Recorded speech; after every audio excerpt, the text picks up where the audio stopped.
नमस्कार दोस्तों, आज का टॉपिक है जेरमी बेंथम।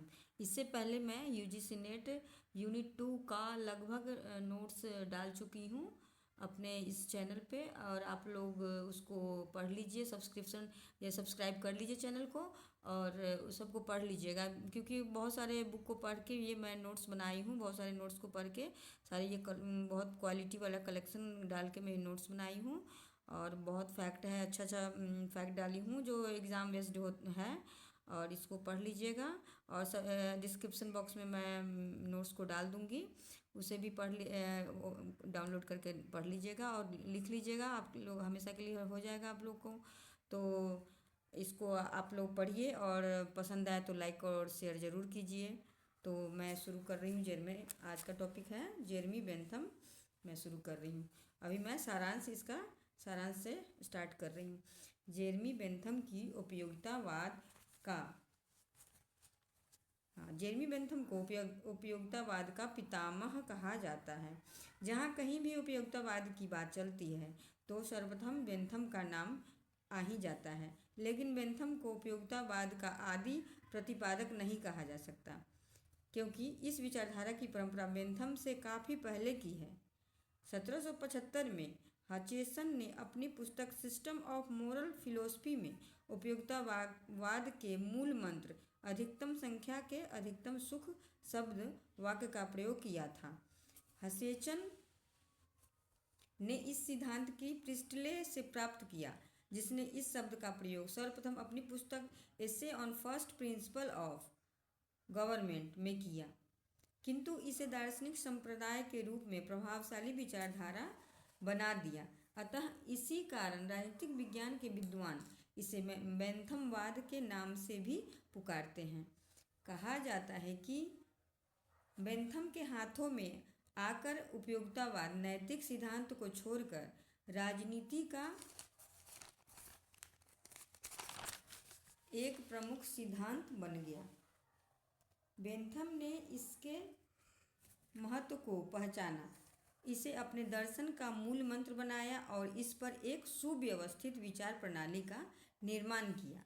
बेंथम के साथ उपयोगितावाद एक स्कूल प्रारंभ हो गया। यह उपयोगितावाद का एक स्कूल प्रारंभ, जिसके अंतर्गत Malthus, Ricardo, James Mill, Grote, John Stuart Mill आदि आते हैं। उसके बाद इंट्रोडक्शन, अब उनका कुछ जीवन परिचय बताते हैं आप लोग को। बेंथम का जीवन परिचय। बेंथम का जन्म 1748 ईस्वी में लंदन के एक संपन्न परिवार में हुआ था।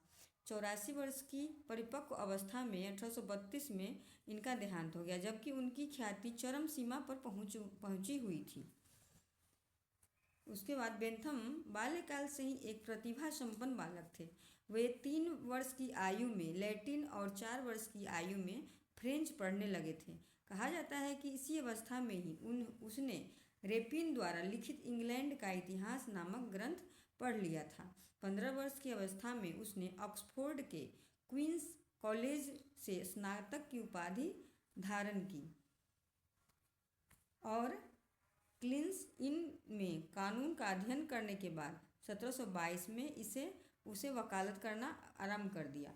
लेकिन बेंथम का मन पूरी तरह से वकालत में नहीं लग रहा था, इसलिए उन्होंने न्यायशास्त्र और विधि दर्शन के क्षेत्र में अपने को बढ़ाना उचित समझा।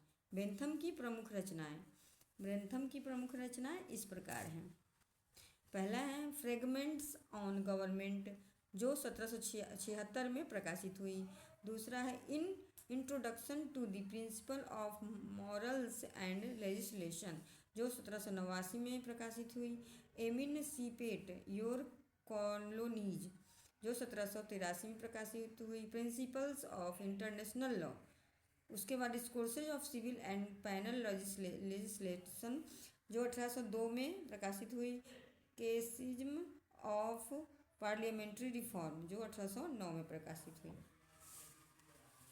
बेंथम की उपयोगितावाद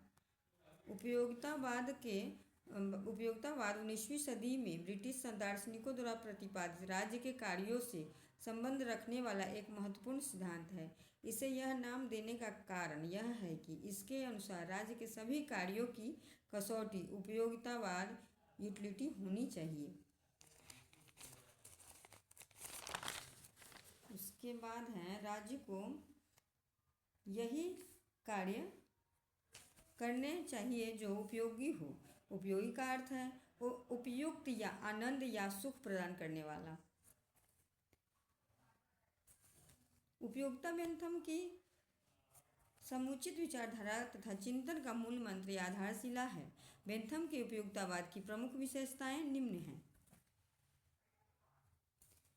पहला है सुख और दुख की धारणा उपयोगितावाद की आधारशिला है। बेंथम के अनुसार सुख और दुख ही मानव जीवन का गति प्रदान करते हैं। जिस कार्य से मनुष्य को सुख की प्राप्ति होती है वही कार्य उपयोगी है और उचित होता है, और जिस कार्य से उसे दुख की प्राप्ति होती है वह अनुपयोगी या अनुचित होता है। दूसरा है सभी सुख गुणों में एक जैसे होते हैं। बेंथम के अनुसार सभी सुख गुणों में एक जैसे होते हैं, उनमें केवल मात्रा का भेद होता है। उनके अनुसार विभिन्न सुख एक दूसरे से कम या अधिक हो सकते हैं किंतु गुण में भिन्न नहीं होते हैं। सुख दुख में मात्रात्मक अंतर होने के कारण उसे मापा भी जा सकता है। बेंथम के अनुसार सुख की कुछ निश्चित मात्रा दुख की उसी तरह की मात्रा को संतुलित कर सकती है एवं सुख दुख की मात्रा को जोड़ा भी जा सकता है। सुख और दुख की मात्राओं का सही निर्धारण करने का उद्देश्य से बेंथम सुखवादी मापक यंत्र के सिद्धांत का प्रतिपादन भी करते हैं, जिसे वह हर्षवर्धक गणित या आनंद मापक पद्धति कहकर संबोधित करते हैं। तो सुख दुख की गणना बेंथम जिन 7 आधारों पर करते हैं वे हैं तीव्रता, अवधि, निश्चितता, निकटता या दूरी, उसके बाद अन्य सुख उत्पन्न करने की क्षमता या उत्पादकता, विशुद्धता और विस्तार। उपयोगितावाद का संबंध परिणामों से नियत।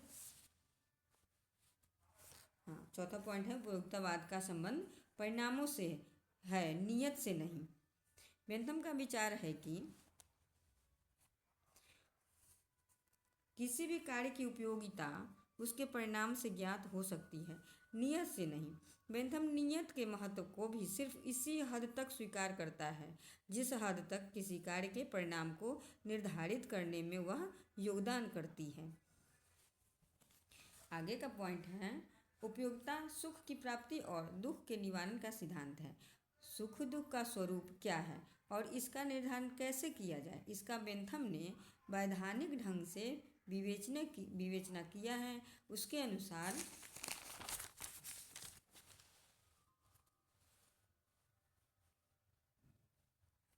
सुख मुख्यतः 14 प्रकार के हैं। इंद्रिय सुख, वैभव सुख, कौशल का सुख, मित्रता का सुख, यश का सुख, शक्ति या सत्ता का सुख, कल्पना का सुख, धार्मिक सुख, दया का सुख, निर्दयता का सुख, स्मृति सुख, आशा का सुख, संपर्क या मिलने का सुख और सहायता का सुख। सभी सुख और दुख बाहरी कारणों से उत्पन्न होते हैं। उपयोगितावाद यह भी स्पष्ट करने का प्रयास करता है कि किसके आनंद को पाने का प्रयास किया जाए। बेंथम का उपयोगितावाद इस बात पर भी प्रकाश डालता है कि कौन से कार्य उचित हैं और कौन से कार्य अच्छे या उत्तम हैं।